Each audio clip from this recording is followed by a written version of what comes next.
चुनाव आयोग केवल भाजपा के लोगों का सहयोग कर रही है, विपक्ष के वोटों को कम कर रही है।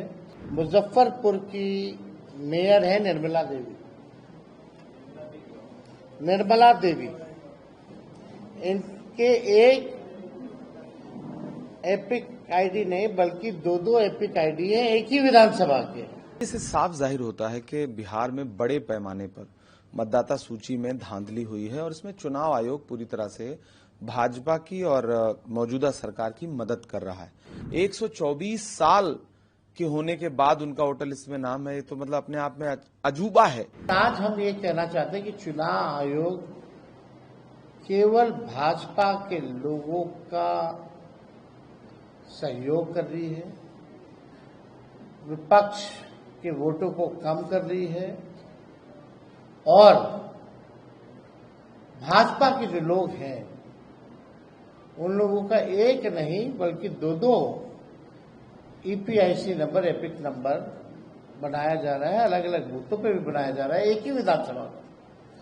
अब आपके सामने एक और खुलासा हम लोग जो है करने जा रहे हैं। ये है मुजफ्फरपुर की जो मेयर है, भाजपा की बड़ी नेत्री हैं, जो शायद अभी प्रत्याशी भी होने जा रही हैं।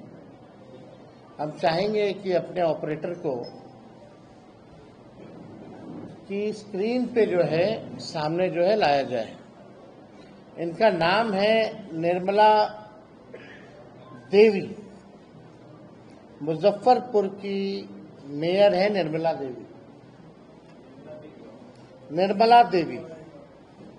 इनके एक एपिक आईडी नहीं बल्कि दो एपिक आईडी है एक ही विधानसभा के और उम्र में भी अलग अलग है। और माफ कीजिएगा, केवल निर्मला देवी के ही नहीं, निर्मला देवी के दो देवर हैं, उन दोनों देवर के भी दो एपिक आईडी जो है आपके समक्ष जो है स्क्रीन पे दिखाया जा रहा है। ये विधानसभा क्षेत्र दिखाओ ऊपर, पहले कौन सा है? ये है 257, बूथ नंबर 257, निर्वाचन क्षेत्र मुजफ्फरपुर।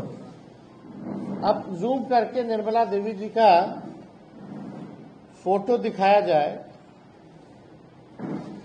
ये वहां की मेयर हैं और इनके बगल में जो दो और जो फोटो जो हाईलाइटेड हैं, एक दिलीप कुमार और एक मनोज कुमार, ये इनके दो देवर हैं। अब दूसरा बूथ जो है वो लगाया जाए 153, ऊपर देखिए 153 मुजफ्फरपुर। ये लेटेस्ट फोटो है इन लोगों का 153 वाले में। निर्मला देवी, इसमें 48 साल उम्र है और 257 वाले बूथ नंबर पर इनका 45 साल उम्र है। तो आप दोनों देवर को आप देख सकते हैं। दूसरा देवर को दिखाओ।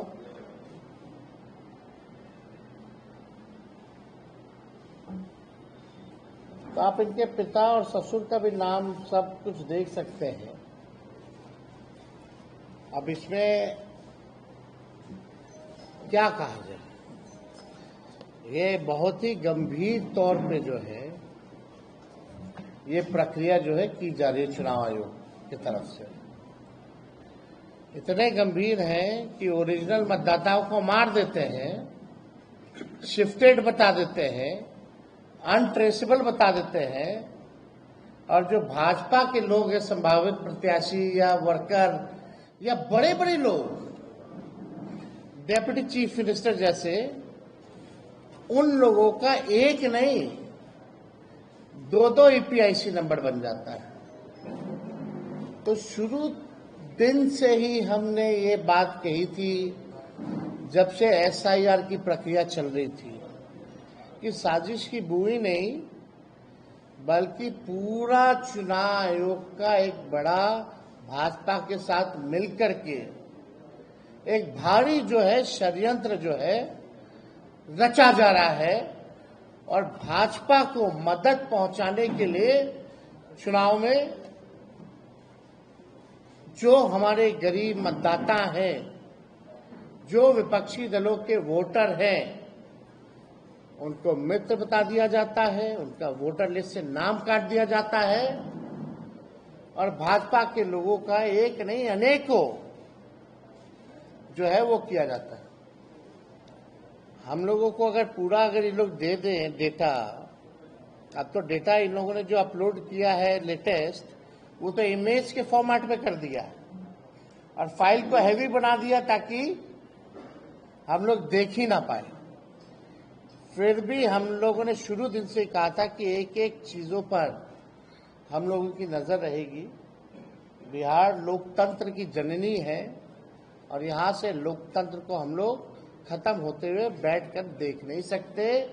लोकतंत्र को बचाने के लिए, लोगों के अधिकार और अस्तित्व को बचाने के लिए राष्ट्रीय जनता दल महागठबंधन जो लड़ाई लड़ना पड़े, जहां लड़ना पड़े, उस लड़ाई को हम लोग लड़ेंगे और किसी भी सूरत में जो बेईमानी करने के इरादे से इलेक्शन कमीशन या भाजपा के लोग यहां आए हैं, इनकी बेईमानी को हम लोग सहेंगे नहीं बल्कि मुंहतोड़ जवाब देंगे। इससे साफ जाहिर होता है कि बिहार में बड़े पैमाने पर मतदाता सूची में धांधली हुई है और इसमें चुनाव आयोग पूरी तरह से भाजपा की और मौजूदा सरकार की मदद कर रहा है।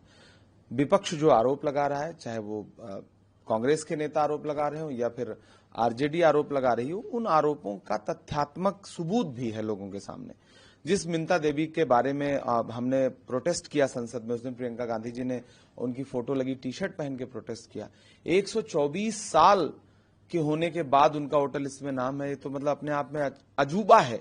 इस तरह के एक मामले नहीं, कल राहुल गांधी जी ने कई सारे, आधा दर्जन लगभग ऐसे मृत मतदाताओं के साथ चाय पी है जिनके विजुअल देख करके आपको हंसी भी आएगी और चुनाव आयोग पर शर्म भी आएगी कि चुनाव आयोग कितनी बेशर्मी के साथ इन चीजों को डिफेंड करने का प्रयास कर रहा है। ऐसे में एसआईआर का मकसद अगर आपको मतदाता सूची का फर्जीवाड़ा खत्म करना होता तो शायद विपक्ष इतना हंगामा न करता। आपका मकसद फर्जीवाड़ा करना है और आप वो फर्जीवाड़ा कर रहे हैं। फर्जीवाड़ा दो तरह से कर रहे हैं। आप विपक्ष के वोटरों को आप टारगेट करके उनका नाम काट रहे हैं और फिर फर्जी वोट जोड़ रहे हैं। कई सारे ऐसे मकान हैं जहां पे इतने ज्यादा वोट जुड़े हुए हैं। राहुल जी ने जो कर्नाटक से शुरुआत की, इस पूरे खुलासे की, आप उसको देखिए। चुनाव आयोग के पास उसका कोई जवाब नहीं है। आप राजनीतिक भाषा बोलने का प्रयास कर रहे हैं और जब विपक्ष के 300 सांसदों ने मिलने का प्रयास किया तो उनको डिटेन किया गया। इससे जाहिर होता है कि एक बड़ी लड़ाई है, लोकतंत्र को बचाने की लड़ाई है, संविधान को बचाने की लड़ाई है और राहुल जी इसी को लेकर के 17 तारीख से यहां पर वोट चोरी जो कर रहा है चुनाव आयोग और भाजपा, उसके खिलाफ यात्रा भी करने चल रहे हैं और हम पूरे प्रदेश में घर घर तक पहुंचने का प्रयास करेंगे और वोट की चोरी करने का जो सरकार का साजिश है, हम उसको रोकेंगे, उसको होने नहीं देंगे।